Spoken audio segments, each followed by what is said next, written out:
Alright guys, another day, another strength. Back with episode 2 in the Mind Over Muscle series. Today we're going to be talking about some basic training principles, right?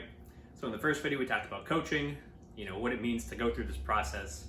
Now we're going to talk about the actual basic principles of the process, right? So this is like the bedrock, the foundation of everything we're going to be doing training related. If you ever get stuck in your training, you can always come back to this and relate whatever you're trying to do to this, right?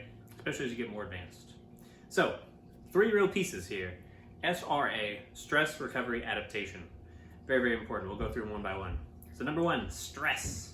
It's got to be specific to the desired trait. You can see I wrote specificity, or SAID, S-A-I-D. That stands for specific adaptation to imposed demand.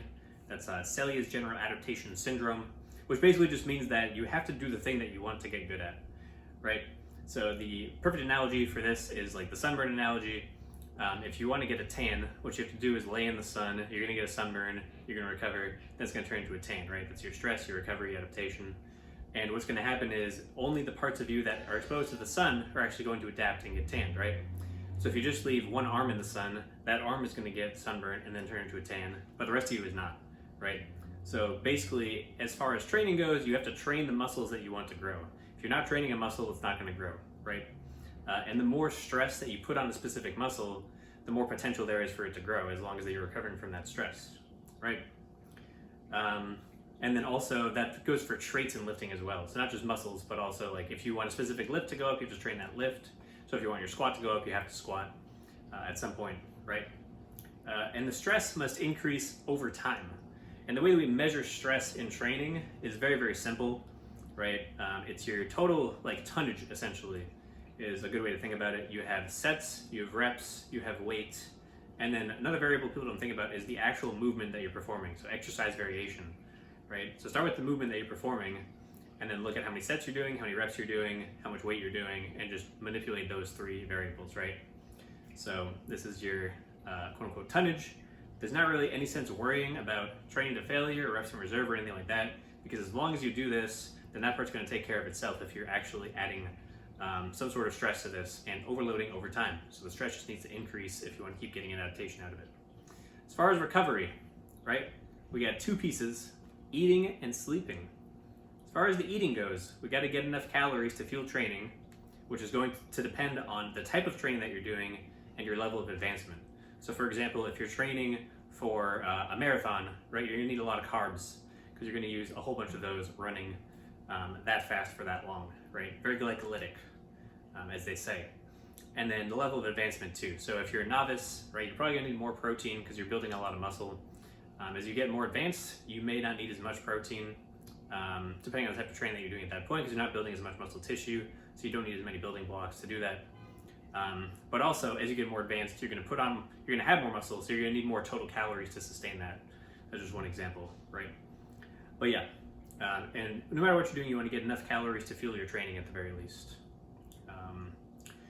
Macros, you have protein, fat, and carbs, all very important. Basically, the way to think about it is protein is your recovery macro, carbs is your fuel for the workout, right?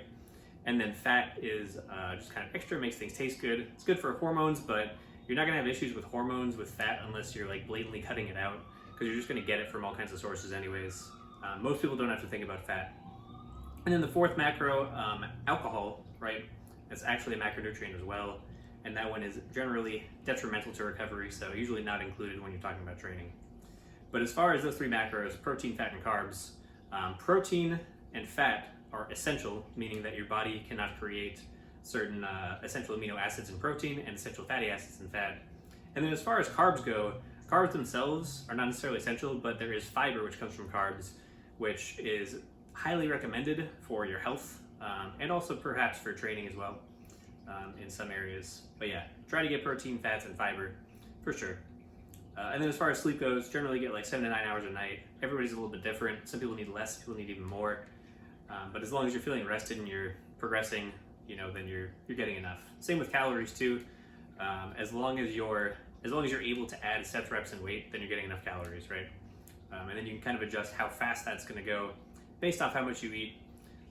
But keep in mind that you will either gain excess body fat at a certain point, or if you eat too little, then you're, just gonna go really, really slow. And if you're okay with that, that's fine, but just, understand that.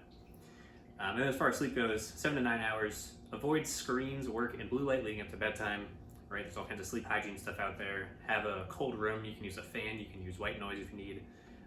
Don't have pets, children, or significant other, because they're all gonna ruin your sleep too. Yeah, but yeah, adaptation, the final step here, the A, this is largely a passive process as long as you've already done the stress and the recovery. So this is like the outcome, right? So one analogy I like to use is like, let's say you're baking something or you're cooking a roast, for example, right? So you wouldn't put like eggs, flour, and sugar in a bowl, mix it up, throw it in the oven for an hour, and then expect there to be a steak at the end, right? So you're gonna get the result of that.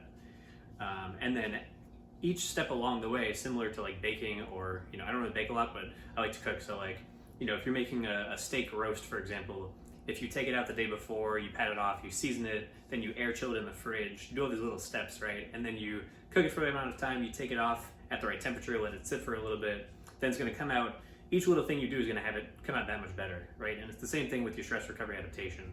The more effort you put into each step of the workout itself, the more effort you put into each individual rep, each set, each exercise, and then also each meal, make sure you're sleeping enough, multiple nights on end. Each little piece you do is gonna add up, and then it just takes a long, long time to see results. Another great analogy is finance, right? You're just putting in that consistent effort over time, and then it amounts to something larger over a longer period of time.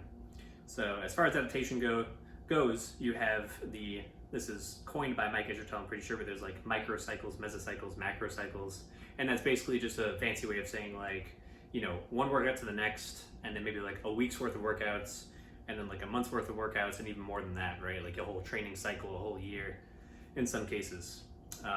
But yeah, so the size of the adaptation is going to increase based off the time scale. So this is basically all just an exercise in delayed gratification. So get used to that. But yeah, this is why it's crucial to standardize all those small variables like your diet and your sleep and your training consistency especially. These are things people ignore all the time and expect to see results. But yeah, it just happens very, very slowly. And it's basically just like one long science experiment that you have to keep monitoring and keep seeing what happens.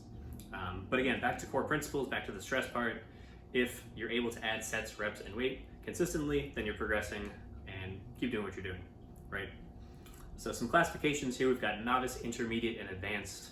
There are different definitions for this online, but the way I like to think about them is that novice, you can add weight to your lift that you're doing. Let's say you're doing a squat, right? And you're doing it 3 times a week. If you can add weight more than once during the week, so let's say Monday and Friday, or even more novice, like Monday, Wednesday, Friday, then you're a novice, right? You can add weight to the bar pretty often.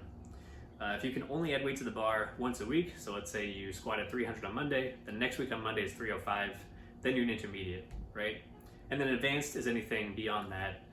So it could be 2, 3, 4 weeks, and there's kind of like some blurred lines. Like some people consider intermediate like a 1 to 3 week rate of progress, and then advanced is a month or more. It doesn't really matter, right? At the end of the day, like you just keep in mind that each lift that you're going to do is going to have to you're going to have to space out the PRs further and further over time, right? And then on a lift by lift basis, each one is going to be different too, right? Depending on the amount of muscle mass, the stability of the lift, the kinetic chain involved, right? So if you're doing like a preacher curl, for example, you're going to become advanced on the preacher curl within like a month or 2, right? But if you're doing, a barbell deadlift, then you can, it might take you almost a year to become advanced in the deadlift, sometimes even longer in certain cases, right? But yeah, core principles, progressive overload, right? We're just increasing the stress, we're recovering from that stress, and then we're adapting to it.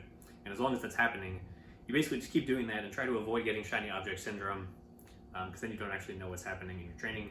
Try to tweak small variables one at a time. So like I said, it's like a science experiment. You don't want to go changing the whole thing all at once. Little things here and there. And then tracking the training is absolutely crucial. So if you don't have a logbook, you don't have somewhere to log your training and take notes, you have to do that, right? Because at some point, the PRs are going to become so small where you're adding like 1 rep to 1 set, or like, 2.5 pounds to one of the sets, and then, all kinds of crazy stuff is going to happen in your training. So you have to keep track of it so you have a goal and you know what you're trying to beat for this one workout, right? So each workout is like a series of mini challenges where you're trying to beat last time by a tiny little bit. And then as far as strength versus muscle, I'm really just going to go into those in this series. I'm not going to do like endurance or anything like that because I don't do that. But strength and muscle, there's tons of overlap. The same principles apply either way. The only thing that really changes is the method in which you progress. So with strength, you're going to add weight more often, whereas with muscle, you might spend more time adding reps or sets, but eventually you still have to add weight to that. And then the exercise selection is going to be different, whereas in the muscle side of things, the actual movement that you're doing is less relevant, whereas with strength it matters a lot because certain movements you can lift more weight than you can with other movements, right? And I'll get into more of that in the next video. So I hope you guys enjoyed this video. Leave a comment down below, and I'll see you guys in the next video. All right, goodbye.